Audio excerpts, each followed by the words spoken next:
नमस्कार दोस्तों, मैं एडवोकेट आरडी आपका चैनल पर स्वागत करती हूँ। आई होप आप सब लोग बहुत अच्छे होंगे।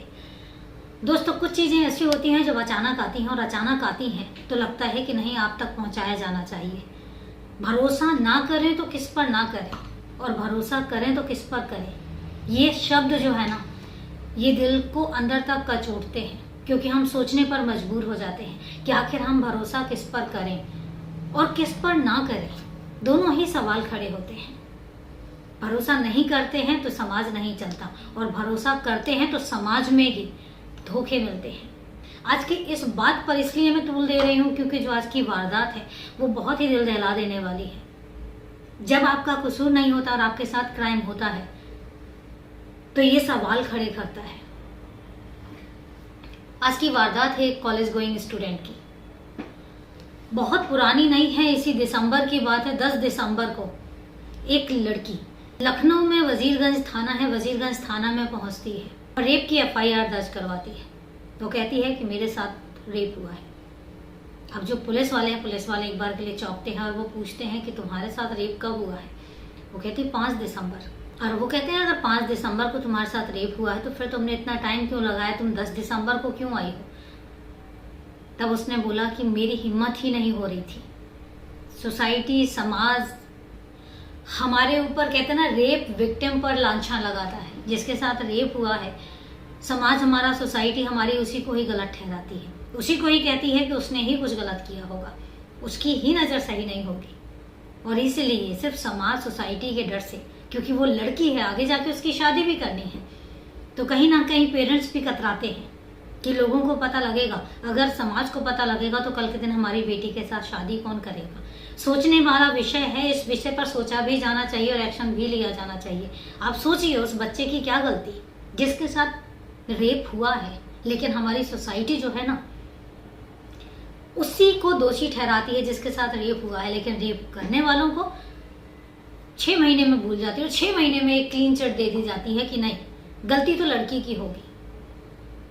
सोचने की जरूरत है, समझने की जरूरत है। दोस्तों, मेरा मकसद जो है वो बताना ही नहीं है, बचाना भी है, क्योंकि हकीकत यही है, क्राइम हो चुका है। आप क्राइम को बदल नहीं सकते, लेकिन हम उससे सीख ले सकते हैं, हम उससे सबक ले सकते हैं। और ये जरूरी है कि भरोसा किस पर किया जाना चाहिए, किस पर नहीं, और इस बात पर एक बार जरूर गौर किया जाना चाहिए, एक बार जरूर सोचा जाना चाहिए।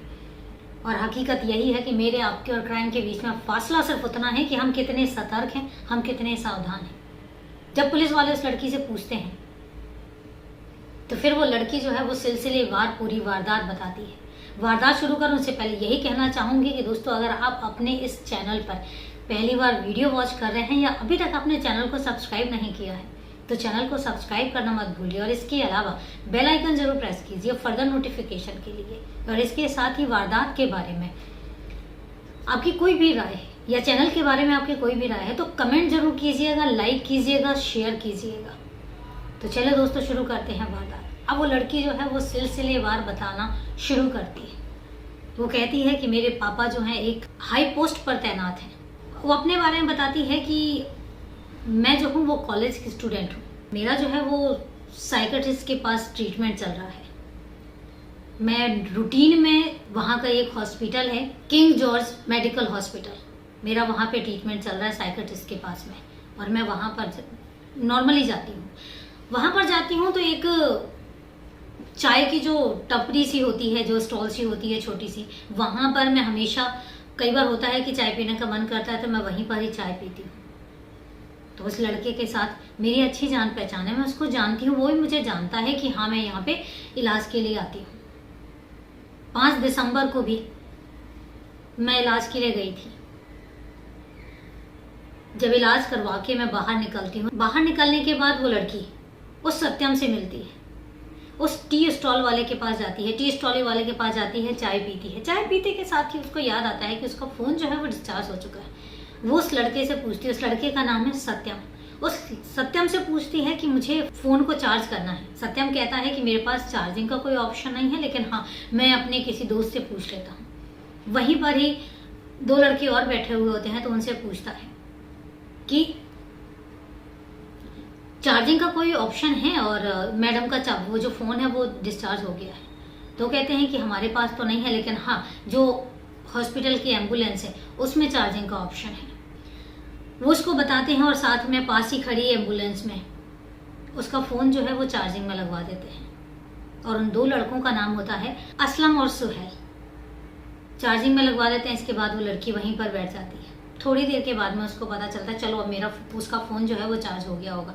तो वो कहती है कि मेरा फ़ोन जो है वो मुझे दे दो। इतने में सत्यम असलम से पूछता है कि फ़ोन जो है वो फ़ोन चार्जिंग में लगा हुआ था तो वो कहाँ है। असलम कहता है कि एम्बुलेंस तो चली गई है, यहाँ पे है नहीं, और दिमाग से भी निकल गया कि फ़ोन चार्जिंग में लगा हुआ था। अब वो लड़की भी परेशान होती है। यहाँ पर लड़की का नाम नहीं लिया जा रहा है। उसका रीज़न ये है कि पेरेंट्स की, जो कि लड़की जो है वो मेजर है, 18 साल पार कर चुकी है, लेकिन उसके अलावा उसके पेरेंट्स ने जो है वो एक रिक्वेस्ट की है कि उस लड़की का नाम नहीं लिया जाना चाहिए कहीं भी। तो इसीलिए उस बच्ची का नाम नहीं लिया जा रहा है। वो थोड़ा सा परेशान होती है कि उसका फ़ोन जो है वो एम्बुलेंस में साथ में चला गया है। अब सत्यम कहता है कि कोई बात नहीं, एक काम करते हैं, मैं तुम्हारे साथ चल पड़ता हूँ और देखते हैं वो कहाँ पर है अभी एम्बुलेंस। पता चलता है कि एम्बुलेंस जो है वो IT चौक के पास है। सत्यम जो है उस लड़की के साथ में रिक्शे पे बैठकर और IT चौक तक जाता है। जब IT चौक पर एम्बुलेंस नहीं मिलती है तो देखते हैं कि असलम और सुहेल जो है वो सिल्वर कलर की कार में, एक वैगनार गाड़ी है, वैगनार गाड़ी में आते हैं और कहते हैं कि चलो हम तुम्हें एम्बुलेंस तक लेकर चलते हैं। चूंकि सत्यम साथ में था तो वो लड़की कहीं ना कहीं उन पर भरोसा कर पा रही थी, क्योंकि वो सत्यम को जानती थी। वो लड़की उस वैगनार में बैठ जाती है और वो लोग जाते हैं और एम्बुलेंस तक पहुंचते हैं। एम्बुलेंस से फ़ोन निकाल के दे दिया जाता है। अब लड़की को फिर भरोसा हो जाता है कि चलो मेरा फ़ोन मिल गया, इसका मतलब इंटेंशन गलत नहीं था, बाई मिस्टेक जो फ़ोन है वो एम्बुलेंस में आ गया। इसके बाद वो लड़के कहते हैं कि चलो हम अब तुम्हें घर छोड़ देते हैं। अब उस लड़की को कहीं ना कहीं भरोसा हो रहा था, क्योंकि वो लोग अभी तक इतना एक सफिस्टिकेटेड बिहेव कर रहे थे कि उसको शक ही नहीं हो रहा था उन पर, और वो यकीन करते चले गए। वो उनके साथ गाड़ी में बैठ जाती है। असलम ड्राइव कर रहा था, क्योंकि असलम जो है वो एम्बुलेंस का ड्राइवर होता है। और इसके अलावा जो सुहेल होता है, सुहेल की भी एक टपरी टाइप की वहीं पर ही स्टॉल होती है हॉस्पिटल के बाहर। अब तीनों बैठ जाते हैं। असलम ड्राइव कर रहा होता है, सत्यम और सुहेल जो है वो पीछे वाली सीट में उसके साथ बैठ जाते हैं। जो वैगनार है, वैगनार आगे जाती है तो वो उसको कहते हैं लड़की को कि हमें थोड़ा सा कुछ काम है, हम काम खत्म कर लेते हैं तो इसके बाद तुम्हें ड्रॉप कर देते हैं। अभी तक उस लड़की को कहीं कोई शक नहीं हो रहा था। रास्ते में जाते हैं, हजारीबाग की तरफ जाते हैं। लखनऊ में एक जगह है, वहाँ पर जाते हैं। वहाँ पर जाने के बाद वो एक ढाबे से खाना पैक करवाते हैं और उसके साथ ही एक जगह से बियर, शराब और गांजा, 3 चीज़ें जो है वो खरीदते हैं और इसके बाद वो गाड़ी में आकर बैठ जाते हैं। उस लड़की को अभी तक कोई शक नहीं हो रहा था। इसके बाद गाड़ी चल पड़ती है। गाड़ी चल पड़ती है और चलती गाड़ी में फिर एकदम से म्यूजिक जो है वो तेज कर दिया जाता है और इसके बाद सत्यम जो है उस लड़की का मुंह दबा लेता है और उसके बाद उसके साथ दरिंदगी होती है। तीनों बारी बारी से उसके साथ दरिंदगी करते हैं, उसके साथ रेप करते हैं और वो लड़की जो है वो गिड़गिड़ाती रह जाती है। इन बिटवीन उसका वीडियो बनाया जाता है और वीडियो बनाने के बाद उसको धमकी दी जाती है। किलोमीटर्स गाड़ी दौड़ती है, किलोमीटर्स गाड़ी के अंदर उस लड़की के साथ हैवानियत होती है और वो लड़की बेचारी कुछ भी नहीं कर पाती। इसके बाद जब इन तीनों का दिल भर जाता है तो उसके बाद एक जगह है। एक चीज मैं आपको बताना भूल गई हूँ कि जिस समय उन्होंने शराब, बियर और गांजा लिया था, उसके बाद जबरदस्ती वो उसको शराब पिलाते हैं। जब वो हल्का सा नशे में आ जाती है उसके बाद फिर उसके साथ रेप किया जाता है। यहाँ पर वो गिड़गिड़ाती रह जाती है और इसके बाद जब उनका दिल भर जाता है तो एक जगह है, इंदिरा नगर है, वहाँ पे लखनऊ में इंदिरा नगर में एक मुंशी पुलिया करके एरिया है, वहाँ पर वो उसको छोड़ देते हैं और छोड़ने के साथ ही उसको धमकी देते हैं कि अगर तुमने किसी को बताने की कोशिश की तो हम तुम्हारा वीडियो वायरल कर देंगे। लड़की बेबस सी, अजीब सी हालत में अपनी एक फ्रेंड के पास पहुँचती है। फ्रेंड के पास पहुँचती उसकी इतनी हिम्मत ही नहीं होती है कि वो पुलिस स्टेशन चली जाए, क्योंकि उसको कुछ समझ ही नहीं आ रहा होता है। एक तरफ उसका खुद भी ट्रीटमेंट चल रहा होता है, उसको कुछ भी समझ नहीं आता कि वो आखिर क्या करे। तो अपनी फ्रेंड के पास जाती है, फ्रेंड के पास जाती है, थोड़ा सा अपने आप को ठीक करती है जैसे तैसे, और उसके बाद फिर अपने घर जाती है। घर जाती है तो घर जाने के बाद फिर वो सारी बात जो है वो अपने घर वालों को बताती है। घर वाले फिर वही बात आती है ना कि हम समाज और सोसाइटी को पहले प्रायोरिटी देते हैं। मेरा मानना है कि ऐसे समाज और ऐसी सोसाइटी का क्या मतलब जो गुनहगार को गुनहगार ना कह सकें और एक विक्टिम को गुनहगार बना के खड़ा कर दे। समाज को जागने की ज़रूरत है, समाज को समझने की ज़रूरत है। और वही पेरेंट्स बेचारे इस चीज़ में कि हमारी लड़की की इज्जत चली जाएगी, उसके साथ आगे जाके शादी कौन करेगा, वो चुप रहते हैं। लेकिन जब 3-4 दिन हो जाते हैं और वो अपनी बच्ची को 1 सेकंड के लिए भी अकेला नहीं छोड़ते, क्योंकि उसने 1-2 बार सुसाइड करने की भी कोशिश की, तो जब ये चीज़ें सामने आती तो फिर उनको लगता है कि नहीं, पुलिस को बताया जाना चाहिए। और वो फिर जाके पुलिस को कंप्लेन करते हैं। जब पुलिस को कंप्लेन करते हैं, पुलिस FIR दर्ज करती है और इसके साथ ही सत्यम, असलम और सुहेल तीनों को गिरफ्तार करती है। गिरफ्तार करके पुलिस स्टेशन लेकर आती है और इसके बाद उनसे पूछताछ करती है। ज़्यादा मशक्क़त नहीं करनी पड़ती और वो लोग कबूल कर लेते हैं। पहले तो वो कहते हैं कि नहीं, उस लड़की ने खुद भी एग्री किया था, इसके बाद हमने उसके साथ जो रिलेशन बनाए थे। लेकिन उसके बाद जब पुलिस सख्ती से पूछताछ करती है तो फिर वो लोग अपना जुर्म कबूल कर लेते हैं और फिर सिलसिलेवार वो सारी बात बताते हैं, जो कि मैं ऑलरेडी आपसे पहले बता चुकी हूँ। और इस तरीके से तीनों के तीनों लड़के सलाखों के पीछे होते हैं। महज 72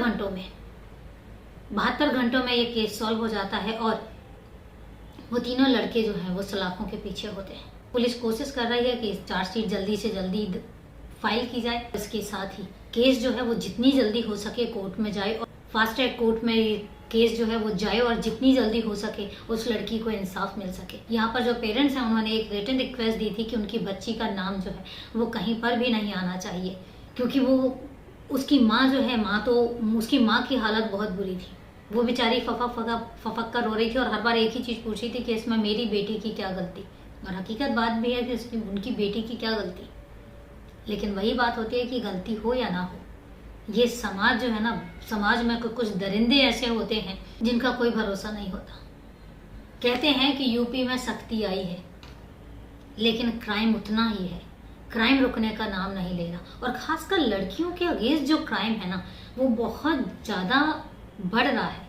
क्यों बढ़ रहा है और क्यों हमारी सोच जो है वो इतनी संकुचित हो चुकी है, समझ नहीं आता। ये थी पूरी वारदात। मेरे सामने आई तो मुझे लगा कि नहीं, बताना चाहिए। वारदात जो थी वो कुछ और थी, लेकिन जब अचानक मेरे सामने आई तो फिर मुझसे रहा नहीं गया और मुझे लगा कि नहीं, आप लोगों तक ये बात शेयर की जानी चाहिए।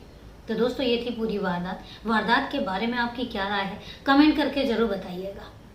और अब चलते हैं अपने कमेंट सेक्शन में। आप लोग कमेंट्स बहुत कम करते हैं, लेकिन मेरे पास जैसे ही कमेंट्स आते हैं मैं उनको ज़रूर आप तक पहुंचाती हूं। तो मेरे पास जो कमेंट्स आए हैं वो मैं ज़रूर बताऊंगी। अंजू जानी जी हैं, सोहन लाल मेघवाल जी हैं, महेश खानदार जी हैं, जॉर्ज मिचेल जी हैं। और जॉर्ज मिचेल जी ने मुझे एक सजेशन दिया था कि बैकग्राउंड, कई बार ऐसा होता है कि उस टाइम पर जब मैं वीडियो रिकॉर्ड कर रही होती हूँ तो बाहर प्लेग्राउंड है, प्लेग्राउंड में बच्चे खेलते हैं, कई बार डिस्टर्बेंस होती है, मैं समझ सकती हूँ। मैं कोशिश यही कर रही हूँ कि जिस टाइम पे उनका प्ले टाइम होता है उस टाइम पे मैं वीडियो ना रिकॉर्ड करूँ, और मेरी कोशिश जारी है। तो आई होप कि आपके बाद आपको जो है वो जो बैकग्राउंड डिस्टर्बेंस है वो नहीं मिलेगी। तो अच्छा लगता है जब आप लोग ऐसे सपोर्ट करते हैं, अच्छा लगता है जब आप लोग ऐसे सहयोग देते हैं, और अच्छा लगता है जब आप लोग कमेंट करके कमियां भी बताते हैं और प्रोत्साहित भी करते हैं। तो इसी तरीके से मोटिवेट जरूर करते रहिए। और इसके साथ ही एक न्यू सब्सक्राइबर हैं अनुकर्मा जी, उन्होंने बोला था और जॉर्ज जी ने भी बोला था कि उन्होंने जो वीडियो है वो अभी देखा है, तो बाकी और सजेशन भी बहुत अच्छा दिया। तो थैंक यू वेरी मच आप लोगों के सजेशन के लिए। तो कमेंट इसी तरीके से करते रहिए, मैं भी मोटिवेट होती हूँ और आप लोगों तक वारदात जो है वो पहुँचाती रहती हूँ। तो ये थी आज की वारदात। अब मिलते हैं फिर कल एक नई वारदात में, तब तक के लिए नमस्कार, जय हिंद।